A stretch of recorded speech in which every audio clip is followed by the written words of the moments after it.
يا ابني انا في الشغلة دي عمال لحد ما يظهر ويبلغ. مدام سلمى وصلت الناس ان هي تعرفها من اللي كان يجي وانت وتشهد على كده بقى. هي موديل ومش عارف ايه، وبتعمل اعلان للعباية والمبررات الفاسدة اللي الشباب الحيحانة بتقولها. ولكن ان حضرتك الفيديو يبدأ من ورا بالطريقة المستفزة دي، ده تحريض على فسق وفجور. خدامة يا اخواتي بعد الشغل.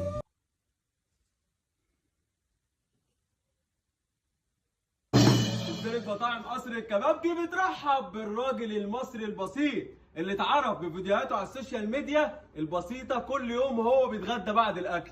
بعيدا عنكم، ايه بيتغدى بعد الاكل ده حضرتك؟ في ايه حضرتك؟ هو لخبطك ولا انت اتلسعت زيه ولا في ايه؟ ايه بيتغدى بعد الاكل؟ فهمني بس. هو بيتغدى بعد الأكل. منورنا ومشرفنا في قصر الكبابجي أبو زياد. انا ابو بدر برضه يعني. بتشرف وجودك معانا ومنور قصر الكبابجي. خدامة يا اخواتي بعد الشغل. ربع جد. انت عارف لو ما كانش عمل الحركه دي كنت قلت انتوا جايبين شبيه ابو زياد مش ابو زياد. ربع جد يا مشوي وحمام. 3 حمامات ودول 4 حمامات وكباب حله ومكرونه بشاميله. وصلت لبشاميله ما هم اللي ودوه قصر الكباب.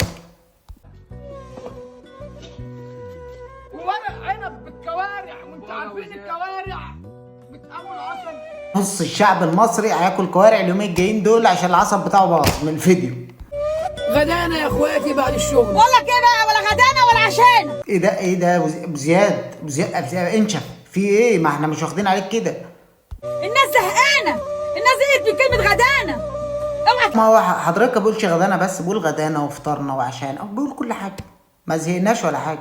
انت ليه مسروقه؟ ليه زعلانه منه؟ ولا عشان شهر؟ انا عارف انا الكيب بتاع الستات ده كده. صلوا على النبي يا اخواتي، صلوا على النبي في الكومنتات كده وقولوا اللهم صل على النبي عليك يا ام زياد. ونقول ربنا ياخد ابو زياد عادي. عملت لكم النهارده يا اولاد ايه؟ صينيه بطاطس بالفراخ. اوعى ايدك بس. صلى. اهدى يا ابو زياد، هي اللي بتمسك فهي اللي اتلسعت. اهدى انت، ما مش صربع ليه؟ انت في كهرباء زياده عندك. اوعى ايدك بس. صلى على النبي كده ماشي. بصي يا شباب، في بنات بتقول لي يا ام زياد عايزاكي تعملي طريقه المحشي وطريقه اي اكل وانت بتعملي. بصي يا اولاد، بصي يا اولاد الفراخ ما شاء الله. صينيه البطاطس عسل عسل عسل. بتاعت البطاطس عامله ازاي يا اولاد؟ بصوا. يبقى صينيه ايه ده ايه يا ابو زياد؟ يا ابو زياد خد موقف، مش هينفع كده. ورز يا اولاد بالشعريه، شويه شوربه،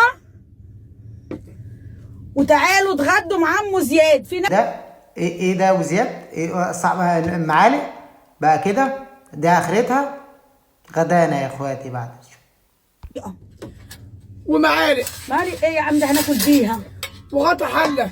غطا حله. اقول اي حاجه. انت قلت لا ما تقولش حاجه. وتعالوا يا شباب اتغدوا معايا. انا عارف ان محدش هيعمل. انا عارف ان الفيديو بتاعي وحش ومحدش هيعمل لي لايك عشان غلبان. انا اغلب من ابو زياد. وتقريبا في حاجه مقرره علينا في الحياه احنا مش داركينها، يعني اللي هو احنا مقرر علينا ان احنا نشوف اجساد بتاع بني ادمين بتاع نسوان.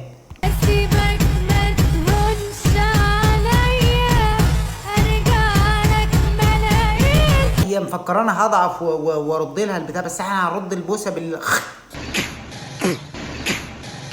فاضي.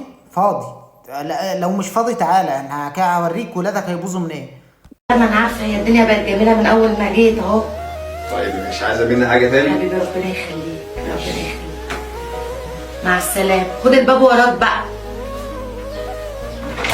جايين نحلل فيلم معروض على مواقع التواصل عادي عشان بس محدش يتقمص والصرم يطلع والليله دي. احنا بنحلل فيلم معروض على مواقع، فيلم قليل الادب معروض على مواقع التواصل الاجتماعي، وهنشوف قد ايه احنا حضراتكم الحاجات دي بس اللي بتجيب مشاهدات، والحاجات دي اللي بقت في السوق، والحاجات دي بس اللي بتجيب فلوس. ده اسمه تحريض على فسق وفجور. لو اتحبستوا هترجعوا تعيطوا وتولولوا. تعالوا نكمل. كل دول بعد ال10 كمان؟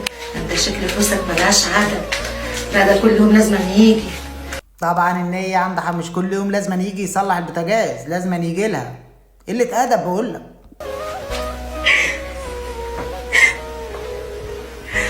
انت اللي انت عملتيه ده، انا مش بنتك، منك لله اللي بتعملي كده. اللي بعمل كده، اللي بعمل كده، شفت الدنيا بقت عامله ازاي يا دي نيتيه وعامله ازاي ايه؟ انت دخلت الراجل على بنتك؟ يعني انت بتمثلي ان انتوا بتسهلوا الموضوع ده كده؟ انتوا بتروجوا الموضوع ده ان اي ست تدخل راجل على عشان خاطر فلوس؟ اخص. انت مكبره الموضوع كده ليه؟ لا هو الموضوع صغير بصراحه. اقول لك ليه عملت كده؟ عشان الكليه اللي انت فيه، عشان اللبس اللي انت عايزه تلبسيه، عشان الموبايل العالي اللي عايزه تمسكيه. مش غدارة يا اخواتي بعد الشغل. متأثر. عايزه حاجه دي تعملي فيها كده اصلا بس عشان فلوس. هو حصل ايه يا بنت؟ مشيها خلاها تقضي المصلحه، انت عبيطه ولا ايه؟ يا بنت خلاها تزازه وتلعلع كده، بتعيطي على ايه يا عبيط؟ تخشي كده تغسلي وشك، تمسكي الفلوس هتنسي اللي انت بتقوليه ده كله. للاسف الشديد دي بتروج لفعل يكاد يكون موجود بنسبه كبيره في الشارع، ويكاد يكون الست دي مقتبسه القصه من قصص حقيقيه حصلت قدامها والكلام ده كله، ولكن نشر الافعال دي على مواقع التواصل الاجتماعي مصيبه، ودي جريمه، وده تحريض على افعال منافيه للاداب، والناس دي لازم تتعاقب، والعقاب ان شاء رب العالمين احنا اللي هنقدمهم ليه. لما نزلنا الفيديو اللي فات وقلنا فيه قضيه ومش قضيه، في ناس اتعاطفت وقالت دي مطلقه، او ناس اتعاطفت وقالت دي بتاكل عيش من ولكن الفيديو اللي يبدا بالطريقه دي والمنظر ده.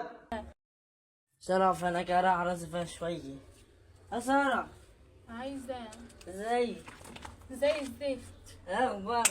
بقول لك انا مش ناقصاك، الجو حر وانا مش طايقه نفسي ومغصوب عليا ان انا اطلع في عز الشمس كده ان انا اعمل فيديوهات. غدارة يا اخواتي بعد الشغل. سيبني في حالي. الجو حي حي.